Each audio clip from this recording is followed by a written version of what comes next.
welcome back to today's video. We have the ChessSharkz here. DM Shark, Grand Shark, and Mr. Brown Shark.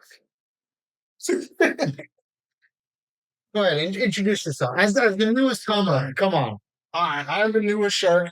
I go by Sean. All my friends call me Sean. Shaun Brown. Absolutely. USCF 1000s. I'm claiming the thousands. I'm taking all of those points. There you go. By the way, Four fat digits. 1200 rapid and a strong 700 bullet right now. I'm taking all the points I get. All right. Every 100 points matters. I like it. Mr. GM, you go ahead flex on us. Oh, me, so my bullet's like 3,000. It's all right. We're working on it. Gotta keep going up there. But yeah, I mean I've been playing chess for 24 years now. Made GM at 16 and just living out here in Charlotte and loving it. Damn, what a beast. And I'm Tony Padron. You may have seen me on reality TV, but if not, I also play chess. sister wives. But if I'm gonna beep up my numbers, 2,600 bullets, so we can leave it at that. All right. Wait, how many games have you played over 2,600 bullet? One. That's right. That's right. Hey, we got up there, right? We got. It's very good, actually. Yeah. Very good. We had to beat a lot of masters to get there. Not masters, the other ones. They're good. They're dude, those IMs, man. Yeah. Okay.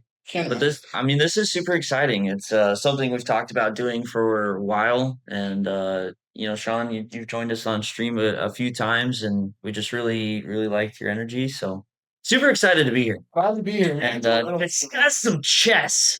I want to call you Mr. Brown the whole time. Chess. That is his last name. That is his last name. It feels attractive. I don't know. Well, I want to introduce our first recurring segment. And of course, thanks for doing this with me again. This is truly an honor to be considered for something like this. So we're going to start with, what's the most chess thing you've done this week? Outside of I know you guys play dozens of games a day. The most chess thing you've done this week. I can kick it off. My dad had a friend over this week. We were talking about something. It could have been a 2-minute conversation. We were leaning on minute 15. And at some point, I just started in my head reciting moves of my favorite opening right now to see if I could get to like move 10 while I was comfortable. But I was locked in. I maintained eye contact. You couldn't tell what I was doing. But while I was doing that, I was like, this is a real chess player thing to do. Wait, so you were talking to a non-chess player and spitting moves out? Not out loud. In my head, while he's talking about something that I don't want to hear, my internal voice is just going, D4, D5. So what? Was he the person that I need some? Can you just E4, E5? Like what? Yes, basically. Not the exact talk. Well, he's Not the exact time. Pretty close. Very close. Yeah, pretty close. Yeah. All right, so Caden, what was your most chess player thing you've done this week? So mine actually happened yesterday. They had so I'm one of the coaches. I teach the elite team. Me and Bortnick were the coaches for the elite team over at the Charlotte Chess Center. And they had like a big coaches kind of like a little bit of an introduction, a little bit of a kickoff for the school year. And we were there, and drinks and food was provided. So I had a few drinks, and I'm talking to Bortnick, and we're going over some of the games from the Grand Swiss on chess.com. And I looked down at my phone, and I might have been like a little out of, the drinks were good. Might have been a little out of it. And 3,100 Blitz player on chess.com challenges me. And I'm like, I'm not accepting this right now. But Bortnick's like, come on, why not? Like, easy. I'm like, okay, Bortnick, sure. And I accepted the challenge right there in the middle of the party with the drink, maybe in my hands, that I sat down. And I freaking smoked that guy. Like, I was... Did you? There may have been some trash talk that I was giving to him as I'm playing, and yeah. I mean, I'm sure they're a nice person and great chess player, so they deserve better than the comments I gave them. But what was you? Oh yeah, But it was just that Oh, was chess, man. That was a good chess moment of the week. Damn. 3,100 easy. 3,100 is Okay. crazy. Okay. So I would like to call it like the nerdiest chess thing you did all week. Okay. Okay, I don't know, give me chess nerd vibes. But if I had to pick one, while I was on stream the other day, streaming chess, instead of doing anything else, I had blundered a piece against my opponent, and I was just like, okay, chat, if I swindle this and I win, I pick a random member of chat. You have to give me 10 push-ups and post it on Instagram.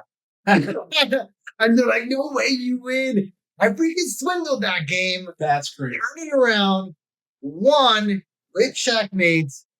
The next day, this member did, in fact, post a video of him doing push-ups. Confirm. And it was on chess day, so there were some weak-looking push-ups. Shout out to that member. Shout out to Eleonora?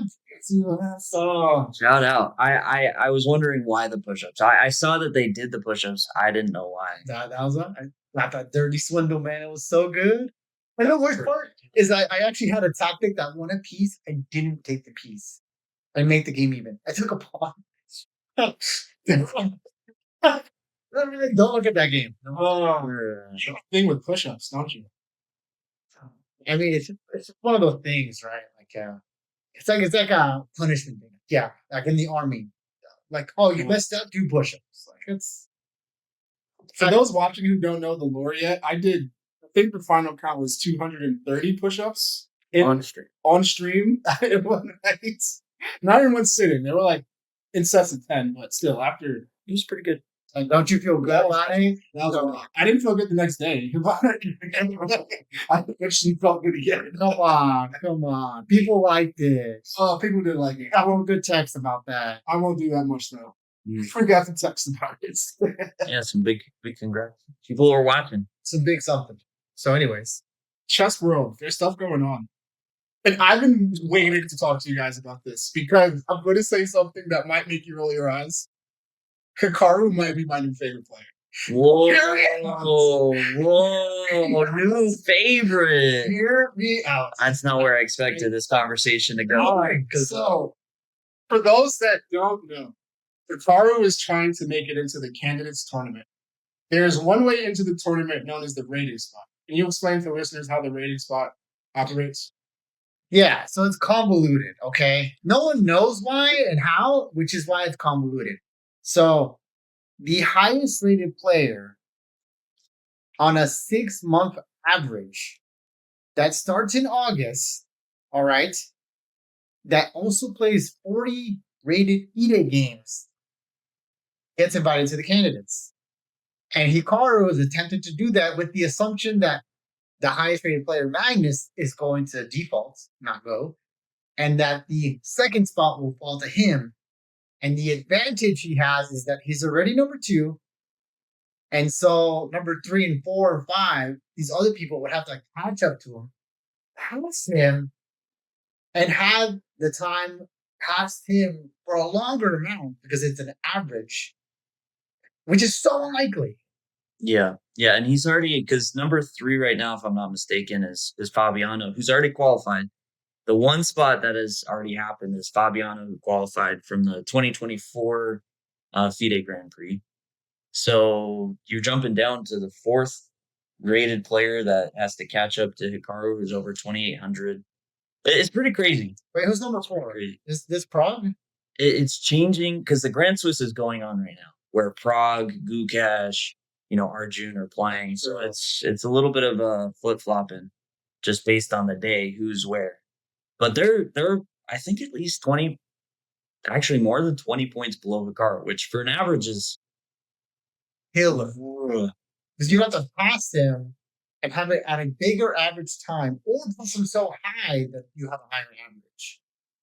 So, in the midst of this, my hero decides to enter the 2025 Louisiana State Championship Tournament. Yeah, my friend was there. It's a tournament where there's unquestionably, is it fair to say, no one else near his caliber of player. Okay, for the record, I want to throw this out here before some of the things that I'm gonna say get said. Louisiana, shout out to you. Shout out to Louisiana. Doing a FIDE rated event for your state championship. Super Oh, cool. that's Super cool. It is. that's pretty rare. So I'm probably about to crap on it. The fact that Hikaru played in it. I think Louisiana, nothing on them. Super cool. Great event. Awesome that they did. Utah doesn't have it. That's where we used to live. For the record. Tony's got to take his shots. It's important. So essentially, Hikaru already has the rating requirements. He has the games requirements.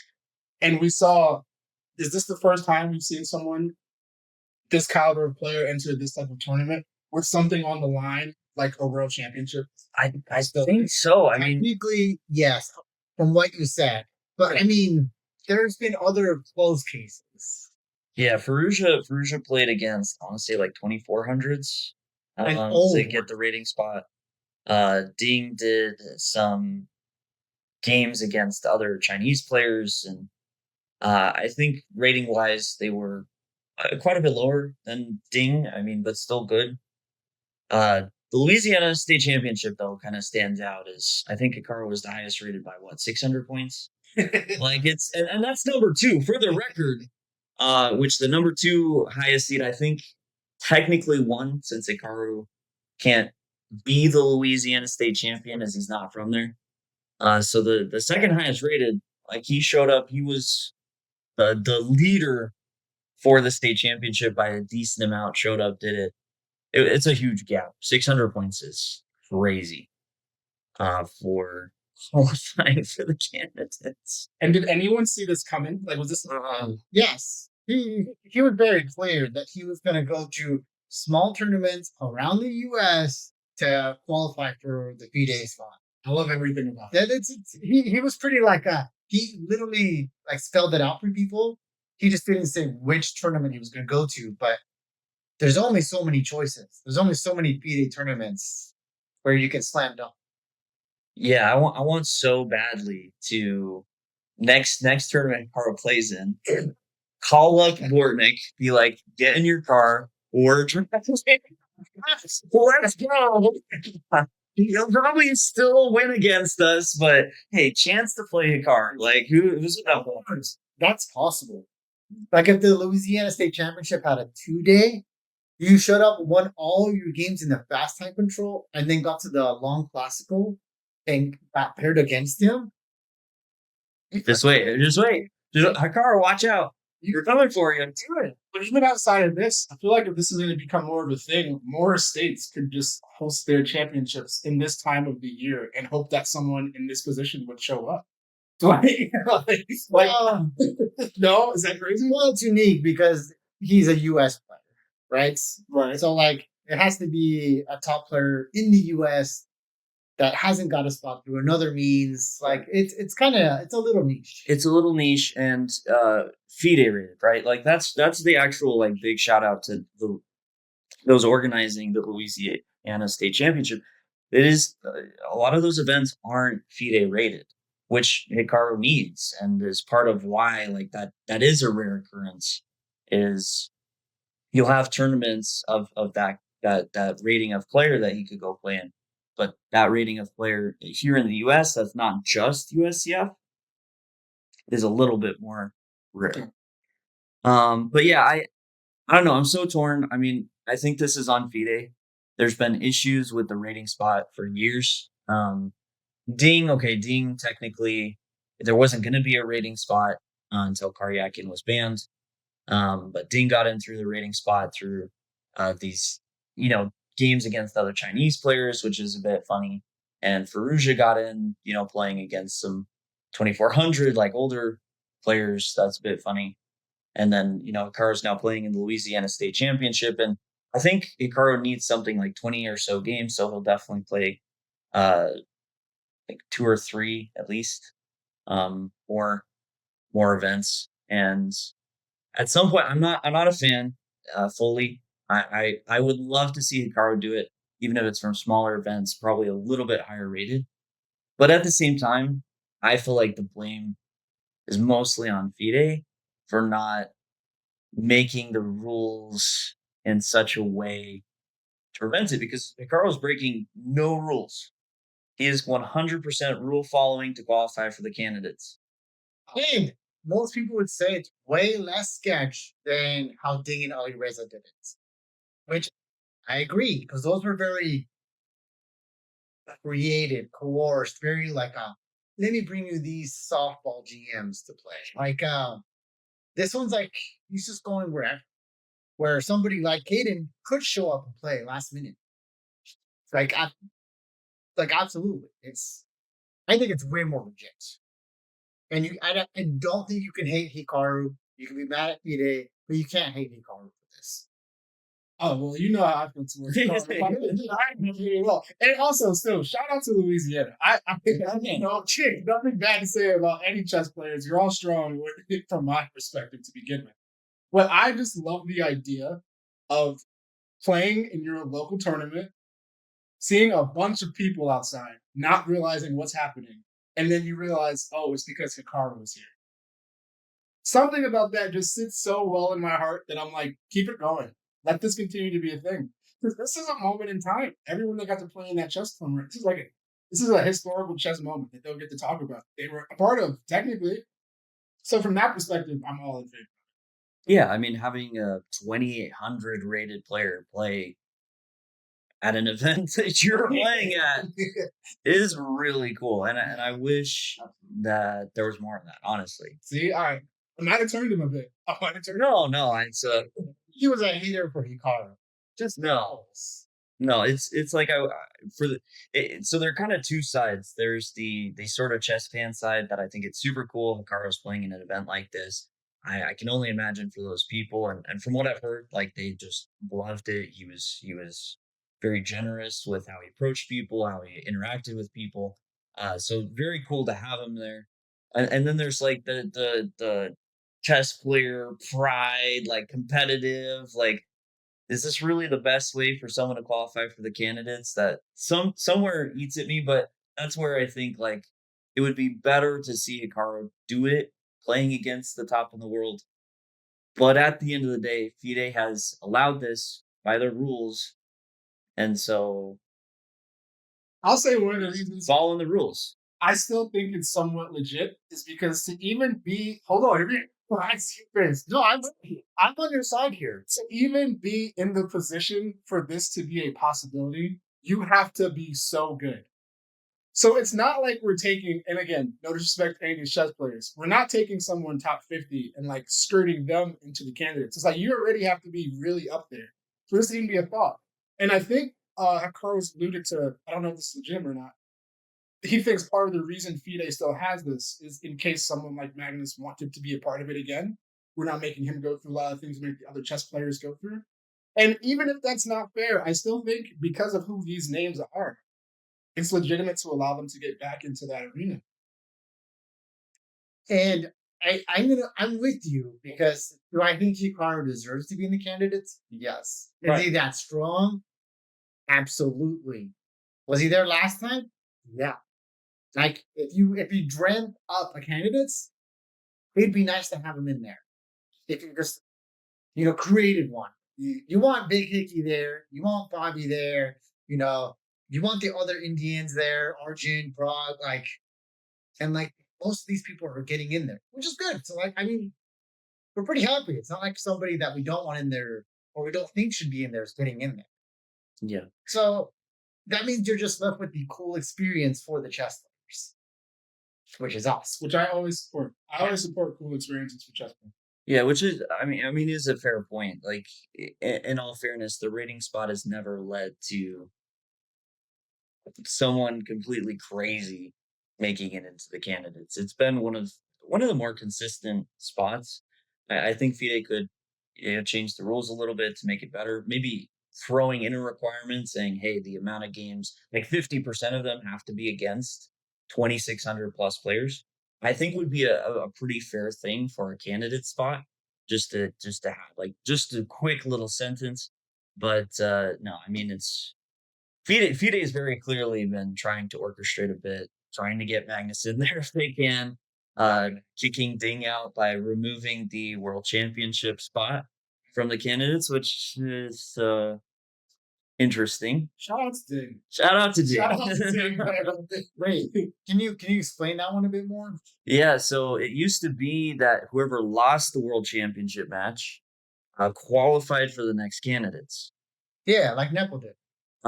B-Day removed it pretty much after Magnus withdrew from the world championship, and it kind of became like a Ding Gukash world championship. They're like, on second thought, I forgot about that. yeah, which is that is a bit sus because it does feel like the runner-up should get a chance to come back. And you're telling me you can change the rules. At the same time, we're pointing out one rule that some people think should be changed. Yeah, like I did, as much as I, Nepal has feelings, but I did enjoy that he was back in the candidates. Same. Because he was runner-up. Like it's a nice consolation prize. Like, hey, buddy, didn't get the world championship, but you get another kind of shot. Also, I feel like there's a memorable clip that he's a part of every time that he's a part of. Yeah, like It's always something like it's always a demo the soul-breaking clip. Oh, he's very expressive. Yeah, I'm gonna shave my head, and that's gonna make me better and come back and beat Magnus. Didn't happen. Maybe one day, Nepo. I think it's gone. Think it's gone? Yeah, I think his chance is gone. But I think Fabi has his last chance on this one. I think Hikaru might have one more chance in him. But I think Fabi, this is his last. Why you think that? Wait, so you think it's more Fabi's last chance than Hikaru's? Yeah. Interesting. Hikaru has this weird, like this strange resiliency where, like, he can juggle more and be high level than Fabi. And Fabi is barely, like, not barely, he's amazing, but, like, he's high level while only doing high level stuff. I mean, his podcast is like a really small thing comparatively, but like he is so classically mindset. Like I think when you pull him out of it, like he'll degrade quickly. And Hikaru was able to do all this other stuff and still maintain like top level play. Well, yes and no, because the thing about Hikaru is when Hikaru was as just let's say focused on classical chess, as you might say Fabi is now, Hikaru actually at some point was starting to go down. And it wasn't until Hikaru took a step back that I think he relaxed a bit. He wasn't so in his head. And, every game didn't feel like the world was on the line because he had a stream now. And it just kind of brought out the best in him. Now, I think Hikaru also did change his style. He was this a little bit more of a wild player. Very good style, kind of similar to Arjun now. Like Arjun kind of dominates or has dominated many of the open tournaments. Hikaru, was very much like that and shifted, but it all kind of started with that step back. And I don't know, sometimes I look at Fabi and think, yeah, maybe just like a step back and like an overall view of chess could be good. Oh, that's what you're saying. Yeah, for him. Like to have something. He's kind of a nerd. Welcome to chess. Who is that? Like, I don't know, man. See, Fabi have anything else? I don't know, man. He has a lot of other things in life. Like he actually plays video games. And he loves finance and stocks. Like he has like other interesting aspects. And Fabi, I just don't know. I feel like I've seen Hikaru reference retiring so many times this year, though. I don't feel like I've seen any of that from Fabi. Well, yeah. Fabi's he's still be like Levon. He'll play on as long as he can forever. Yeah, I guess why I would disagree that I don't think it's Fabi's last chance at the candidates is because Fabi stayed pretty consistent, but he seems to still have these spurts where he does cross again over 2,800 and he maintained it for a while. And I think he can be a little bit back and forth. Still some really good consistency, so back and forth for Fabiano's level, but I don't know when we're gonna see that next burst, but I think we will. Like I think we'll see a Fabi over 2,800 again. Okay, well, let me put it this way. So the candidates goes on World Championship, and then it's how long until the next candidates? Was it I think 2 it's 2 years? 2 years. years? I thought it Okay, was- so in 2 years' time, who do you think will be higher rated? Fabio Hikaru. And Well, it just sits on his it rating. depends on if Hikaru is playing the Louisiana State Championship or not. Like that. There's only one a year, so I don't know. For all this Arkansas State champ. he does no classical until the candidates shows up again. Like I think Hikaru will be higher rated, and if the rules don't change, he's gonna have another easy chance to get into the candidates, and probably is gonna have to fight his way in through one of the other routes. It's a little rough, man. Yeah, but for someone who has kept his level of consistency, feels likely that he should be able to. I mean, he's been playing in the candidates for many years back to back. Like he's been very consistent. So Okay, so what candidate spot is he taking in the next round? any of them, Any like of them? he could. Besides the rating, I think yeah. the least likely is actually the World Cup, because the World Cup is like the most wild card of any of the spots. So I think that's the least likely, So he would get which one? but we don't know. We don't know what the next spots are going to be. Oh, Like, assuming nothing changes there. but I mean, I like a tournament like the Grand Swiss, a tournament like the rating, or not a tournament, but like the rating spot, the Grand Prix that he did qualify through, all those. It's Grand Prix. That's Yeah, He like will- he he'll will have a figure it shot out. at it. Yeah. He will. All right, I guess we'll see. We'll see. Guess we'll see. Can we pivot to some drama? We can pivot to some drama. Someone had a GM title taken away from them Oh, geez. this month, September Dude. 2025. Let me join back too. Another GM for you, baby. That's a lot of hard work. What a dummy. That's a lot of Yeah. hard work. Can you explain the story what happened? So, I mean, I guess the brief summary is Grandmaster Kirill Shevchenko got caught at a tournament. There was a phone in the bathroom. I mean, cheating to me, I have so many bad things to say about it. But the thing is, the way he was trying, like a phone in the bathroom is the most rudimentary way that anyone ever tries to cheat. And he wrote a note on the back of it, trying to like make it seem like it was for the janitor or something, but in his handwriting.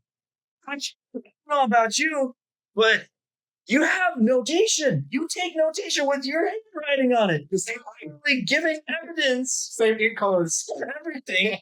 Like, oh, the tournament director's just looking at the notation and then looking at this note. Like, I guess that checks out. Like, So, but that happened a little while ago. Why is it relevant right now? yeah. So FIDE, when these things happen, we all kind of jump to our conclusions about it. You know, the internet pops, and in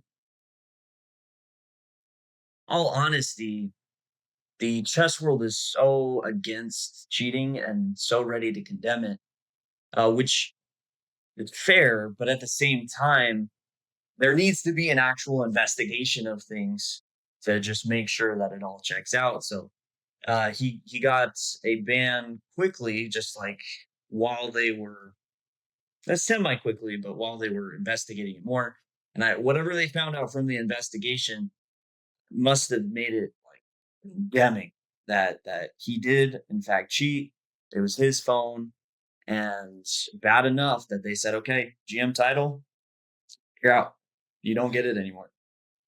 So Wait, it's all. Sorry, go ahead. I have some questions. So, are we saying he earned his GM title rightfully and he's that strong, then cheated, and then had it removed because he cheated, or he was never that good and he might have cheated along the way? So this is the even crazier thing. He is a great player. For the record, he's young. He's younger than all three of us here. How old is he? He's what, 22? All right, young. He's young. So much of a future ahead, and decides to cheat with a phone in the bathroom. So, are you okay with the idea that his title got stripped, even though he's a proper GM? Yeah, it's I I mean, in the history, FIDE's also given out titles. He is 22 for the He's rest. 22. He's 22 today. They've given out like honorary titles, just recognizing those that have contributed or those maybe in the past that they feel like would have earned it, but the the tournament or whatever were a bit different. So I think outside of earning it, like it is a bit of an honor. It's a bit of a recognition to be GM, and if you disgrace that, like I'm all for it. Like you don't deserve it. So first things first, Mr. Shevchenko, if you see this, happy early birthday. He has a birthday this month. Happy God, man. Happy birthday. Happy early birthday, brother. I can't say I'm sorry because this is, of your own doing, but it is very unfortunate that something like this happens during your birthday month. It's a 3-year ban. The actual incident happened in the 2024 Spanish Team Championship. So with these bans, so for 3 years, does he have to go through the entire process again if he wanted to become a grandmaster again after 3 years? That's part of the question.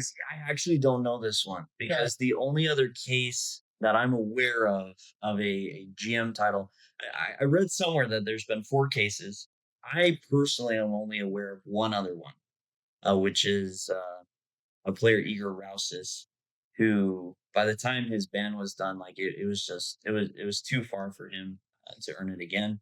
Where Shevchenko is, I mean, he's young and strong. He's strong. After those 3 years, if he wants to go and play chess, he absolutely should earn it again, which will be just crazy. Like that's why it's kind of weird to strip it if you're actually that good. So for the record, weird. This is the 4th time this has happened in history. All 4 are after 2015. It happened twice in 15, and Igor was in 2019. I mean, iPhone makes sense. Yeah. Freaking nice. I don't think they're ruling so much.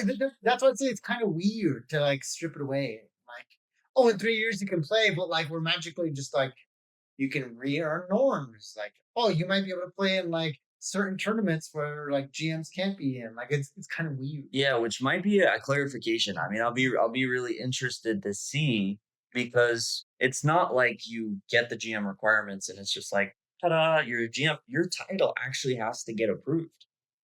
There's FIDE, they have a commission, they meet and they approve titles. So, I mean, they remove the title. It does beg the question, is it gone? Like, will FIDE let him earn it again? Or is that like a permanent thing? And then after 3 years, he can just return to playing chess. Or do they just slap it back on after 3 years? No, Definitely not. I don't know. It's kind of weird. No, because it said the title was revoked, and then the ban is listed as a separate thing, which is why I don't think that's what's happening. It's weird.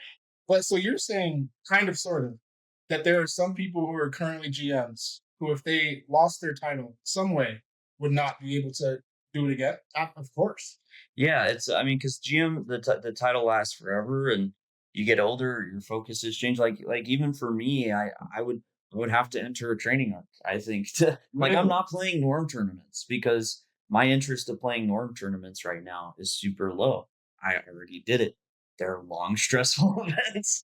And so just having the finances to play in these long tournaments and make sure I'm as sharp as I've ever been to do it. Like it's hard to get a GM title, even if you're good. So to have it revoked sucks. It really sucks. And it's mind blowing. Like the concept of someone who's given their life to this game and spent, probably 20,000 plus hours studying it. Not just playing, like studying, working on improving, then, is willing to do all that work, climb the mountain, and then says, no, I really need a shortcut. Like you already did the hard work. What's wrong with you? Oh, this is tough. And on your point, basically any GM under 2,500 FIDE is kind of already like out of it in that sense, right? Like you're already not GM qualified, so you'd have to work to get it back over 25, and that's so hard. Yeah. So it's very common. Like I know like a 2300 FIDE rated GM, and to gain 200 FIDE points and requalify is like crazy impossible. So I'm just saying, yeah, it's super believable, super. That's wild. Oh, and on this question, I was gonna ask for both of your thoughts. Should this title stripping be exclusive to GM or to all FIDE and USCF titles? So, like, if a national master gets caught cheating, should you strip the national master title, FIDE master, and so on? WGM, so on.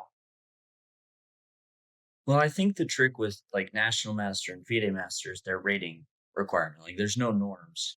So if you have the rating, it's like yeah, goodbye. And then as soon as the ban ends, it's like, okay, hello. Like the same situation, like the GM, like They could be underrated and they have to get reapproved. They could have lost their rating. Like there's a ton of weaker national masters who don't have the rating now. Yeah. I think if we're entering into this era where we don't know where cheating is going to go in this sport, I think this is a very like strong stance to take. And if you're going to do it at the highest level, it makes sense to do it all the way down because we're trying to dissuade the cheating. I think I agree. Every title is an honor. Technically, every title is an honor. It is, but man, I don't know. At the same time, like if cheating continues, I feel like it would just be frustrating. like it's a good thing, but it also like you know how chess.com does their this many title player accounts were banned. Yeah. Like what if FIDE just drops this is how many titles got removed this year? Like, that's good. I would try every year. I'd be like, but it my yearly depressions here. Like, lessen it. Just stay off the list. Yeah, I'll never. Yeah, no, he'll never be on that. No, I think it should be done for every title. All the way to Canada Master. Makes sense. All the way to WCM. Like all the way to such a sad concept. Oh, but I don't think this treatment should be exclusive to GMs. Right, it's fair. Yeah. All right, so we're talking a bit about just rating points, how tricky they can be, especially if you start to slip a bit. I have a wild question for you here. All right. Hit me, Mr. Brown. Would you rather have 400 extra ELO points online or 100 extra over the board? You know my answer. But I'm curious about what your guys' answer is because it's so much harder for you to gain 400 points than for me to gain 400. And I assume like I maintain it, right? Like that's up to you. Like I'm that good. No, you get the rating. I get and that's it. Yeah. But I'm not that good. No, of course not. You have to work. That's what you is. Right. So like I go from 3,000 to 3,450 online, but I'm still just as good as I am now. Right. Oh well. Yeah, it's less appealing. Yeah, I would take that makes it a lot less appealing. Yeah, it's the same over the board. It's the same 100 over the board. Like with your 100, you're still you today, phenomenal chess player. You're 100 points higher. Yeah, but then for coaching and opportunities, here's my answer. If it's not a magical skill increase, yeah, it does. Okay. Because if it's not a magical skill increase, just rating, then my vote is I would take the over the board rate. Yeah, so part of it for me is that there are people that manipulate ratings online. Some of them, I don't know. I don't know the full extent. I'm not here to throw out any accusations, but some of them seem to kind of get away with it and staying on some of the top leaderboards online and whatnot. And so I feel like if you just get the online rating, like that's all you are. You just look like someone who manipulated a rating, and people probably think less of you because of that if you can't back it up with the skill. Okay. Yeah, if it's magical skill increase, then I would take the online rating. Because then that would put me at 3,000 bullet. That's pretty nasty. That's pretty nasty, my guy. I like that. I like kicking this guy. But if you had a magical skill increase of 400 points online, you think that would make you stronger than 100 points over the board? Magical? It's not even so much about the strength, but it's about the situation where that if I was just given rating freely, I'm not going to stop playing chess online. Right. So if I gain 3,000, I'm going to keep playing, which means I'm going to lose it back to 2,600 if I'm not skill increase. And so then at that point, there's no point. I would just sit on the rating and like, hey, look, take a picture. That's kind of dumb. But over the board, that 100 rating points, I definitely think I could maintain. Like it's way more possible. Oh no, but I'm saying something different. I'm saying, so what's your current rating? 26. All right. So if you magically got the power to be 3,000, do you think that version of you at that 3,000 is the strength difference not more than the 100 points over the board? I'm wording that weird, but like, which strength? I get what you're That sounds like you're saying I do get a skill increase. You do, yes. I'm saying you do. But you said you don't. No. Yeah, it's switching. So the idea, like for me, is I go from my FIDE right now is 2484 to I'm 2584 good. Does that then reflect better in my online rating, or like my overall skill goes up? Which one equals stronger cadence? Correct. Yeah, that's more so what I'm getting at. Yeah. 3,000 Tony is a stronger jump. Okay. Yeah. That's a like lot of points over the board. 100%. Okay. There's a lot. It's a ton of it. What about you? Which one? Let's go with the skill increase for you. Online or over the board? Well, my answer is 1,400. 1,400 online. See, the weird thing with me is I have more people in my life who see my online rating than my USDF rating. A lot of times when I mention USDF, I have to then say what the chess.com rating is. So it's a bit of an inverse for me. I would definitely take the online, hands down. But because that's more of, I feel like, my, quote unquote status symbol amongst my group. I think you should take the over the board rating because I believe you're 1,400 strength online and you're just not for some dumb reason. You've another salvage for a children brings you, and she's 1,400, and so should you be. But you're freaking dumbass. Like, sorry. Anyways, I have to throw that in there. Leave us comments, send us messages if you want more of him telling me I should be better how to get there. I'm sure. 46 on puzzles he hit the other day. I think you're doing good. Like you'll get there. Don't worry about it. Oh, you know how I feel about it already. Well, what the heck? He babies you and like puts me down. It's what they down there when he shot. You can tell that about my life. Exactly. Oh, this year I do sick. I could cost. All right, let's talk a bit about door chasing and how difficult and stressful that process is. My next question is, you're in one of these serious tournament games. Sorry, I just stressed out. Okay. All right. So you were 14. So there's no front. You're okay. All right. Would you throw one of these serious games? Hear me out, because I know this is a big thing. If it meant that you got an opening named after you, like your own variation in the line you played, you lose the game, but now it's named after you. Yes. Would you play it? That was great. That's amazing. He's waited his whole life. So I lose things all the time. That chess though. Give me that Sharks Gambino. Chess is you playing for a norm. It's a serious game. Like, oh, that's what I'm saying. It's very serious. Wait, serious game. I'm pushing for a norm. I'm pushing for a norm. Dang. Yeah. Yeah, give it to me. Give it to me. Give it to me. Give it to me, man. That's the game.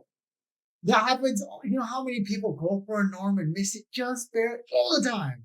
But do they get a chess opening named after them? Come on. Okay, bro. but you don't know how many chances you'll get to be in that position. I don't care. Give it to me. Yes. Slam dunk. that's hard though, because there are some, like I'm playing on chess.com every now and then, and I look and it's like the LeBron James pterodactyl 4 knights defense, and I don't even know how we got here, and What's not opening market?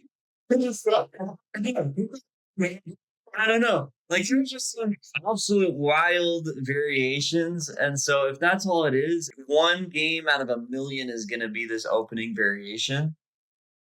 I don't know if I care. Like It's in the books. it's in the chess.com server. The names are so hard, man. High forever, man. So you got so much now. The norm on the line. You're thinking of a certain tournament where Chess you kids almost will thinking of you it. forever. Well, because here's the thing. You have to think of the inverse. Okay, you have this random, line in the Jobava London That's 15 exactly win. Yeah, That's the Shark Gambino Padrone variation. I'm in love with this story. But because you didn't get that norm, you never make GM. I never made GM. Like you never get GM. Like that's the risk you're potentially taking. I'm stuck at I am. Yeah, that would suck. I mean, I'm a pretty good I am. So, See, you know like- what? Give it to me. I'm in so many videos about it.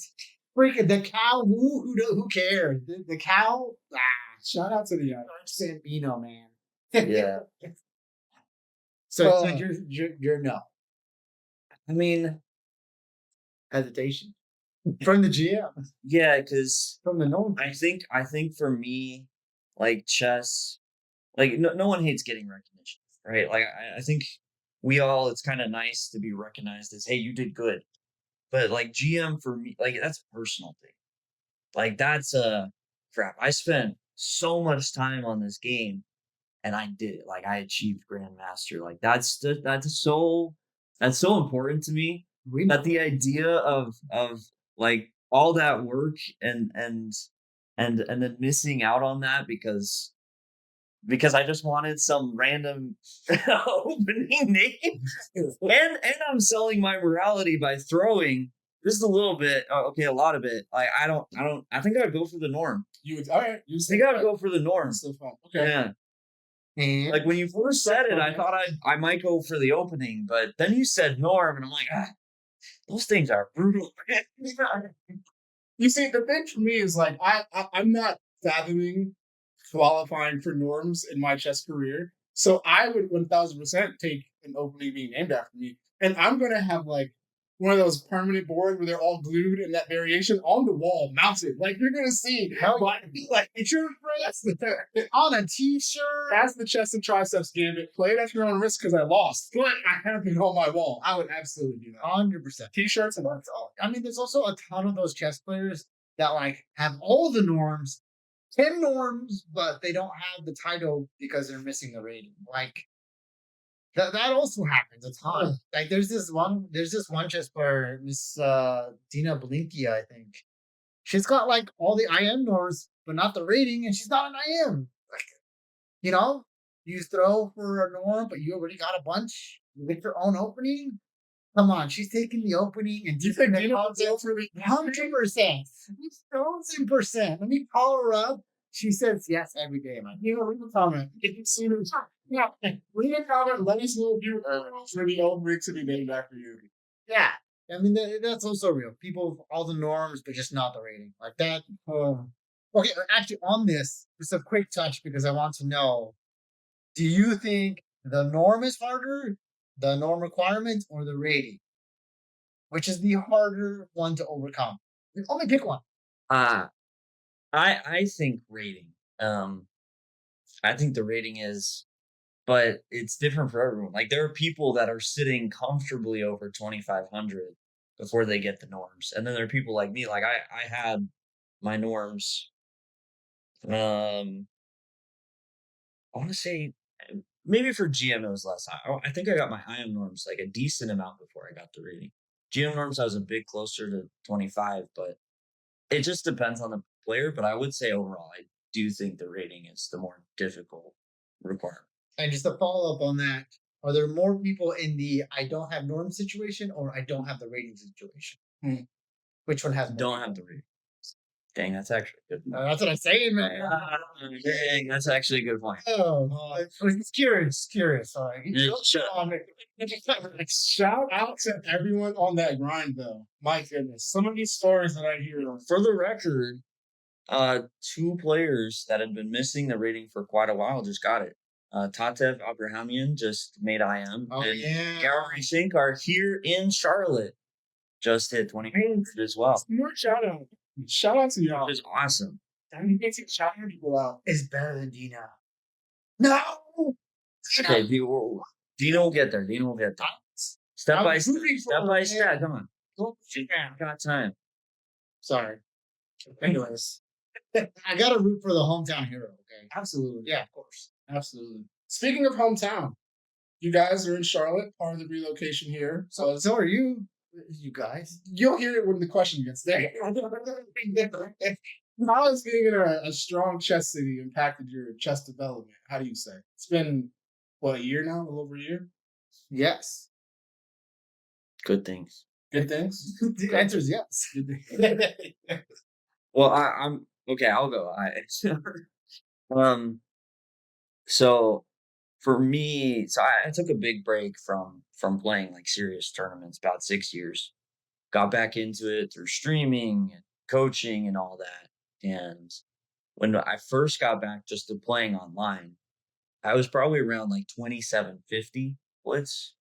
Um, and that increased just from playing a lot. But I mean, I feel like being in Charlotte, getting to play players like Daniel Naroditsky over the board, Alexander Bortnik over the board, just incredible players. Getting to play these people and get my head bashed in a bit has been incredible and been a huge part for me now of over time. I'm currently sitting over 3,000 on my blitz, which I don't believe. I do not think I'm that good. I don't. Damn. But The confidence. Radiating. but hey, I just suck. I no, like I think I'm good at it, but no, like I look at some of these lists and I look at some of the players that I'm higher rated than. Okay, it's just online rating. Can you name a couple that you think should be higher rated than you? Well, Give me 3. Well, okay. The biggest one that comes to mind is Wonder Liang. Actually, he just crossed 2,700. Very good player, and I'm currently sitting. I believe. Well, I mean, unless he's been playing, I've been currently sitting high rated. No, he's over 3,000, but like it's close. It's close, but damn, the fact that that guy's a beast. Someone normal like me, someone normal. 16 not normal person, normal GM. He's close to a record for GM age. That's close to a record. But peers are 2,700 plus. Yeah, a lot of people I grew up with. Yeah. But no, it's just I think a lot of that is being here, being so heavily into chess. There's so much chess here, hanging out, playing, challenges. Like it's just it's a boost. It's a passion boost. It's a skill boost. Yeah, on that, I think it's huge. Right, I've broken like 6 different peaks since I've moved here. 7 different peaks online over the board.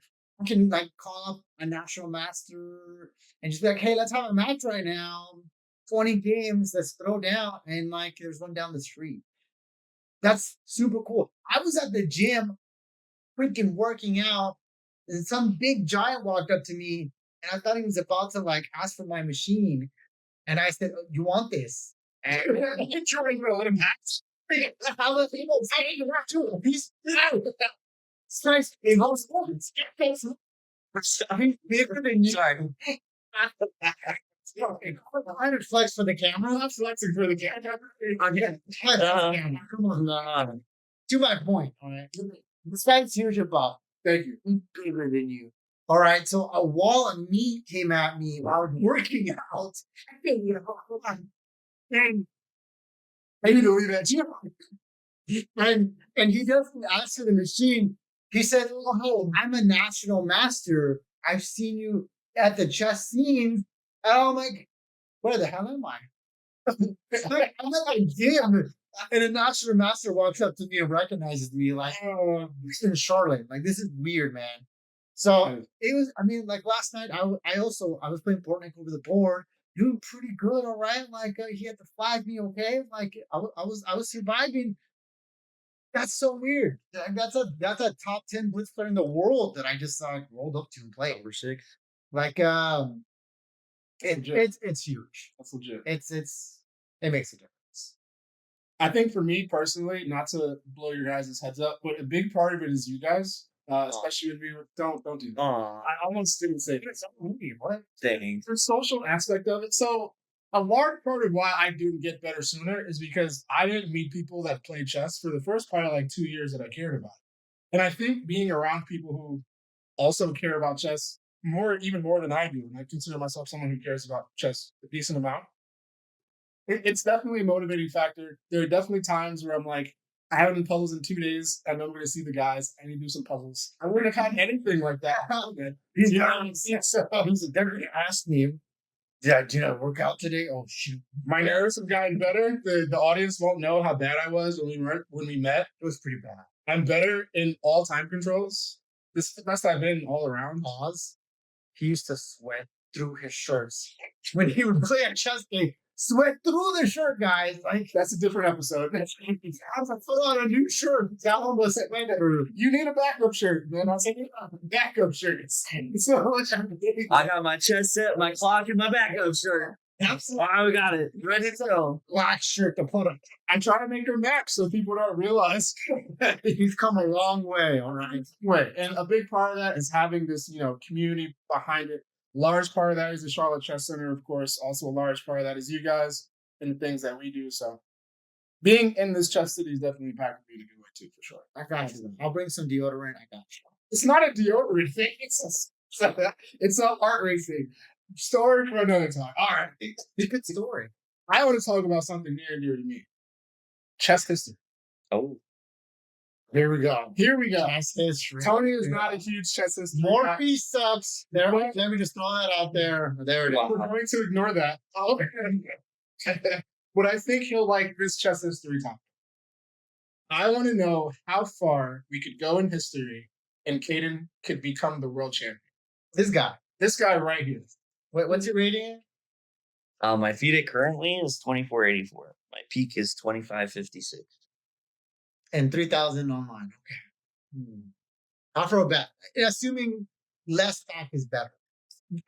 Whatever, however it goes. Like, what's the time? All right. Well, you're For not. example, Bobby Fischer is in the 70s. He's not beating me. We're not beating Bobby. He's not beating Casper. We're not No one's beat. earlier on Fischer. We're going to go earlier than Fischer, right? Tall is early 60s. Still not being tall. Hold on. He's thinking. He's offended. He's not being tall. Well, no, it's like that era was interesting because there's a lot of back and forth with world champions. Fair. So do I think I could sneak in there? Like I wouldn't be the top player by any means, but But could I sneak in there? I will say no. I gotta respect all those players. I will say no. say which world champion you would beat to take the title? And then I'll give you the time. Like you switch spots with him. Well, there's only 7 before the 60s, so we're getting there. Oh, okay. Yeah. Let's name them. Well, in the 60s, it's Tall, Petrosian, and Spassky. Spassky's late 60s, early 70s. Trojan. He's kind of not that. So if we're going back to the 50s, now we're looking at, and I do stand corrected, Botvinnik did have a championship in the early 60s, 61 to 63. But if we're looking at the 50s here, we have Smyslov, we have Botvinnik again. Actually, I'm sorry, it's just Botvinnik and Smyslov. Smyslov is close. It's starting to get real close at Smyslov. I think That's pretty good. All right, do you want me to go back? Have you studied his game, Smyslov? You think he's Yeah. that good? He's good. I like Botvinnik better, but Of course, but clearly yeah. better. But you're getting close to Smyslov. I think. Okay. Who's after Smyslov? I actually think I could take Hervé. I was going to say, is that how you pronounce it? I've been saying Or Hervé. I don't know.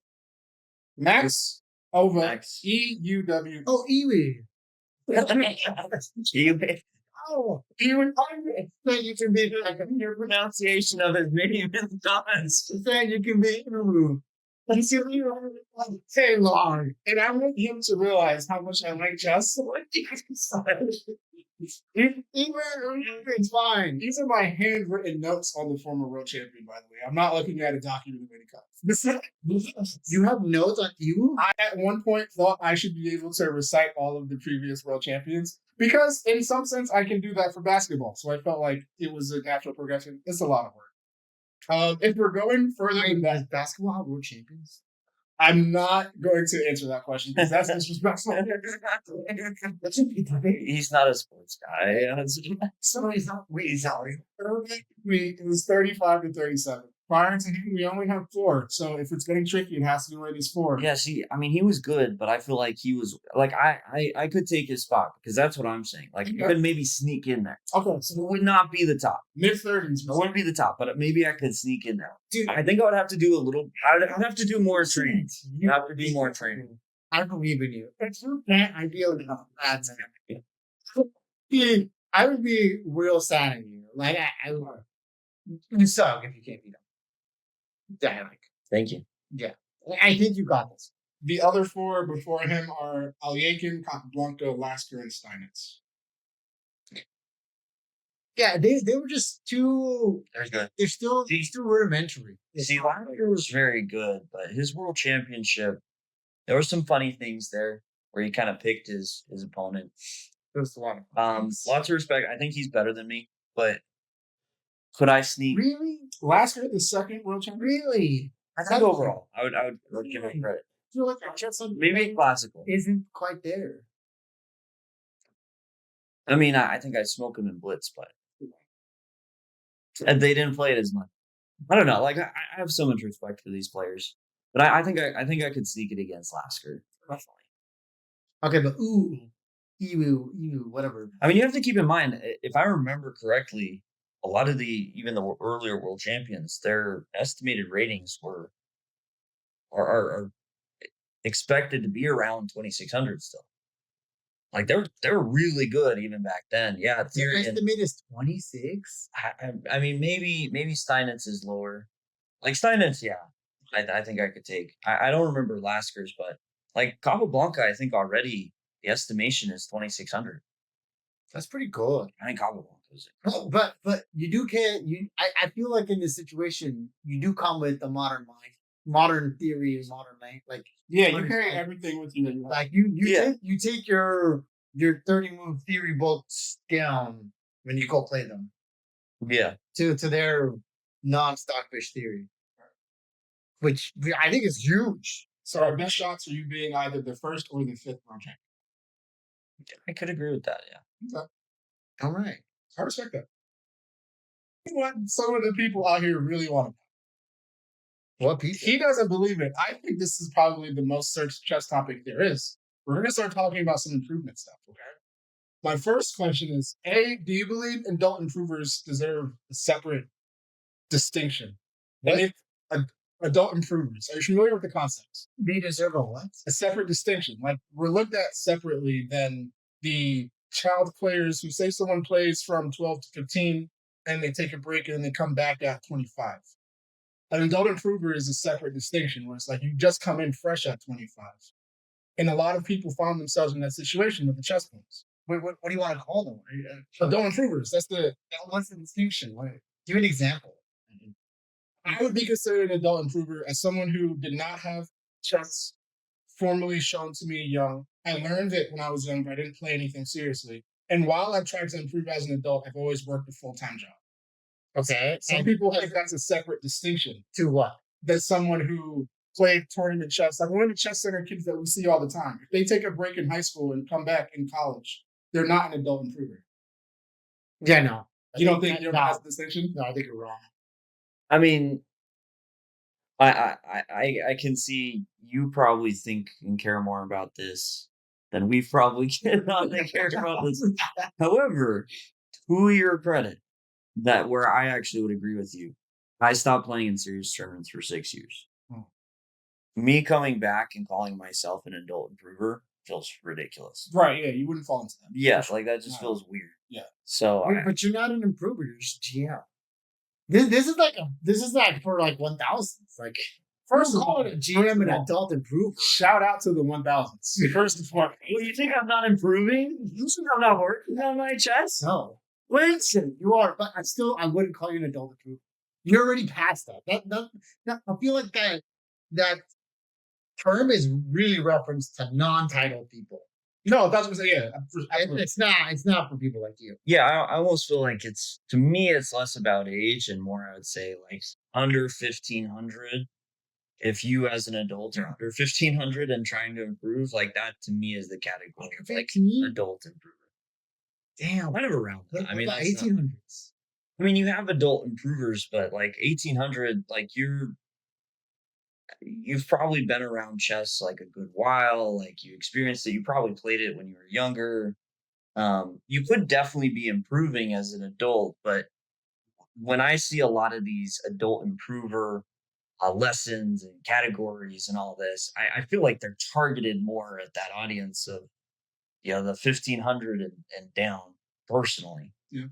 So since that's what the target's kind of been, I think it's fair. Like that's more what the adult improvers group. And another part of the argument for this being a term, I love that you don't agree with this, by the way. So that already lies, I'm lost. When it comes to language, we know for a fact it is a different process learning a language as an adult than learning a language as a child.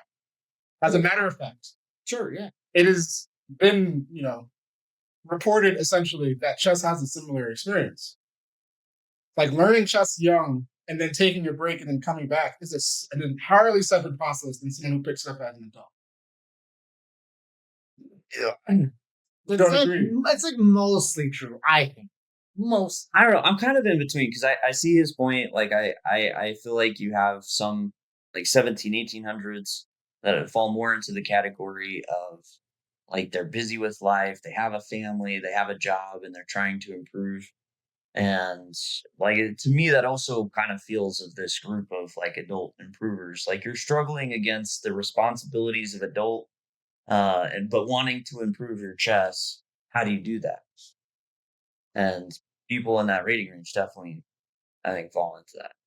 Okay, so to your point, I'm saying I don't think the experience is that different. I think youth are better sponges and are more malleable, and so therefore can pick up chess quicker. But outside of those factors, I think it's just about the time, like he says. The kids can spend all day playing chess, all day doing tactics, and adults can't. But if the adult could, I think the progress would be a lot more similar, like unto a child. Well, and if the adult had someone providing the money for them to Yeah. get coaching and as if you had a parent free balling. I can respect that argument. So I still believe adult improvers are a thing. Well, of course, it's a thing. So it's definitely a thing. They're not unreal. You're right here. And the other part of that question is, so if we're taking someone without prior chess experience in childhood, how good do you think someone can get? Let's say you're still working at least a full-time job. Maybe you don't have kids and a family responsibility yet, but still those people in that group, say 25 and older, getting introduced from the Queen's Gambit or whatever comes out next. How good can they get? Yeah. National Master. 100%. What's the rating for that? 2200. 2200. Okay. Yeah, I believe in National Master. I think above that's kind of unproven yet. For me, I feel like it would be possible, but I don't know anyone that's done it. Like Ben Feingold made GM in his 40s, or when he was 40, I think. But he was, right there. And even he talks about it. Like he basically just didn't have the tournaments he needed, the requirements to make it. So I mean, still much respect to him, but he doesn't quite break that mold. To me, I think adults would have to work harder. I think they would have to spend more time. And when I think that kids to make GM should be probably spending 4 to 5 hours a day, to tell an adult like, hey, I think you need to spend like 5 to 6 hours a day working on chess to make GM, like, I don't know. Like, is it possible? Yes. Have I found many people, like anyone willing to spend that much? Or honestly, it's not about willing to. It's about who can spend that time. And for the record, this is like brand new. Like you learn chess as an adult, and then you're spending 5 to 6 hours. Maybe if you have a bit more of a foundation, you could balance that. But I still think it should, even if you have a foundation from when you were a kid and then you're trying to make it as a GM, like 4+ hours studying chess a day is a very reasonable amount of time to say, I expect you to do this if you want to make GM. Okay. So what? Just so back to the core question: how many hours to hit NM? NM, how's your GM recommendation? Still 4 hours. I'm chess guys, get good. Like, that's tough. I think anyone pushing for a title, I typically recommend 3 hours. Like, find 3 hours, do that Monday through Friday. That I sounds believe about in right. weekends, but do 3 hours and see where it takes you. So now, do you think you could carve out 3 hours a day? I think I have a very niche lifestyle. I right now, in theory, could, yes. see. So I think absolutely. I think 2000 has been proven. Like an adult has learned and got to 2000. But I think that 200-point gap is about this 3-hour discipline. Yeah, possible for sure. And I'm sure there are people that have done it. Yes. Don't hold me to expecting 2,000 audience. Well, the other day is hard though. It does shrink the lifestyle. Yeah. I mean, like this 9 to 5 is really like an 8 to 6, maybe 7 to 7 if you have to drive, and then you have to spend 3 hours, go to bed at 10. Like you could barely fit it if you had nothing else going on in your life for like a normal single adult. So it's tough. So now that we've been talking bits about the grind and improvement, does playing up always help, or can it crush confidence and be too detrimental? What do you think about that?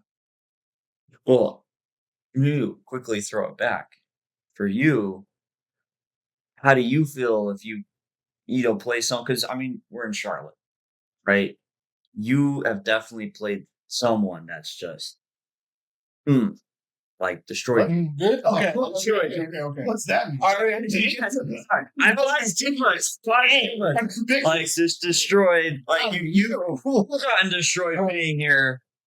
Like I assume you've gotten destroyed too, but hopefully not. For me personally, it depends on the mindset, and I think the mindset is too unpredictable in advance. And when I say that, I mean there are sometimes I play where I'm like, I just love this game, and I'm glad to be out here doing this. No matter what happens, I'm going to keep doing this.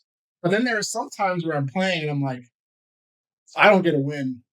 What am I doing this for? And I think it's more of like, which way is my mental leaning on that spectrum? And then that can sort of determine. But I never really know until the day of. So it'd be hard to plan for that. So I wouldn't do it always. But if there was a chance where on one of those good days I could play up, I probably would. But I don't think I would do it consistently. Yeah. I know from my own experience, I feel like playing against people that say are like 100 points above you, it's a really good place to be. If we're talking about playing, 400 or 500 points, I feel like it's a lot, and I feel like it still could be good. It just depends on if basically you can handle it mentally, which I don't think many can. Just because over time, if you play 50 games against someone that's 400 or 500 points below you or above you, likely you lose probably most games. Maybe you sneak one or two, but however you feel, you're probably gonna be a little like, man, I suck at this game. So if you can let it roll off of you and just be like, hey, I'm just here to learn. I'm here to take it in. I'm here to, get beat up a little bit. I kind of think it's okay. But for the most part, because I think psychologically it's too easily damaging that you want to keep it in the 100 to 200 point range as far as what you're playing up. And then the very rare occasion, more than that. I'm in a weird spot where this might be a little egotistical, but I like the playing up because I want the wins, I want to take their heads off. He Like I want to complains play. about playing against me all the time. For the record. Well, I do like it when it's a closer range. That's a big off. Right? When I know it's someone I can beat. But I like it. I like to do it as much as I can because getting to the point where I get those wins can happen almost whenever. It's weird. Okay, it's like I like if I see a couple national masters in the room, like yeah, dude, I want to go take them on. Let's run a bunch of games, and I want to back my head against them and do the best I can. And I improve when I play them. And if I need to get like a win or two to bring my confidence back up, can play almost anybody else in the club, and I'm gonna win. Like there's just enough people that are lower rated that like I can pretty much go play anybody else. Okay. So direct question with this though, because I would say most NMs, if it's like blitz, you can compete against them. Now there is a bit of an exception. There's a national master here. His name's Alex Grump. He's very good. That guy's good. I think Shout out to Alex. Yeah, I think he's like better than his rating and his title at Blitz, like especially from my games playing against him. You did play, quite a number of games against him. I think it was something like 30 games and you got 4.5. Yeah. Yeah. So how did you feel after? Oh, it sucked, but I would do it again. Okay, it gave me so much insight how he plays, what I'm clearly bad at, what he's super good at, what I lack, like the gaps between us, how much faster he calculated than I did. He's more resourceful. Like it's very good, and I just think you can just get better by playing better people. There's just a way to get better. So if I'm understanding this correctly, there's sort of like an invisible resilience stat. And the higher that stat is, the more likely you are to benefit from playing up. Is that feel fair? Yeah. Yeah, it's no, I mean I've seen it myself, like playing against Nerditsky, playing against Bornik, like they are a step above me. I have no illusion to that. But I find that when I get to play a lot of games against them, it feels like a boost. Like I do feel sharper. And over time, I think my score is kind of slowly improved and my rating slowly improved. So I think there is some benefits. It really, yeah, I agree with that. Like if you can handle it, it's not bad at all. Like even if they're a decent amount higher than you and you're getting your head like really bashed in over the board. And I think it's easy when you play down a lot to play worse chess. I think it's a fast slope. Yeah, so that is the other side. That is the other side. Playing too much below. I think it's good to have some of that just to know you don't suck. Like kind of the opposite. Like it can be a boost, but doing that too much. And I have seen this myself from other players. Like you can build bad habits. Yeah. Where you get a little bit lazy. You get a little bit. You can get away with things because you don't expect them to find it. I feel it. I like it. You can just chuck things at them. And, it can work. You'll find a resource in the end. Well, I think this is a good point. Sort of wrap it up on our pilot episode here. I think this is great. Pilot episode. That's what they're called. All right. What is it? Because we're sharks. Is it the captain episode? Because it's boat. That works. Too cringe. Okay, there's no Captain Sharks. I don't know. Episode 1. No. It's called episode 1, the pilot. That's how it works on TV. I don't know. Yeah. Look, as a TV person, more important. Calm down. Thank you guys so much for listening, especially if you made it this far into the video. Link with all of our socials. ChessSharkz. See pretty much everywhere. I'm Chess and Triceps on Instagram, but I'm still also, I believe, a ChessShark somewhere deep down inside. Shoot us messages. Feel free to hit us with your questions. Where can they send questions? We do have an email, ChessSharkz@gmail.com, that you can send your questions to. Make it relevant to chess. Please. Or just in the comments below. Simple is even better. Tony's like, I don't people's emails. I'll read those emails. Don't worry. I got it. I'll do it. Oh, this was fun, you guys. Yeah, this is I mean, we do this all the time anyways, so I mean, that was a big part of it, right? If we're the three of us are gonna have these discussions anyways, like let's Just throw it on the internet. yeah, like we've done content, Let's roast this. do it. So The Alright. memes. Alright. I'm ready for the memes. At least two. Wait, I need 2 shirts to go to a chess tournament. Hey, shout out to the backup shirt. sure. I'm gonna tell you something. If you need a backup shirt, you go ahead and get you a backup shirt. Best if you can just get a pack of t-shirts, like those Walmart packs. I'm speaking from experience because you can just swap them out and people won't notice the difference. That's all I got for you. I noticed. And with that, everyone, thank you so much, and we hope to catch you next time.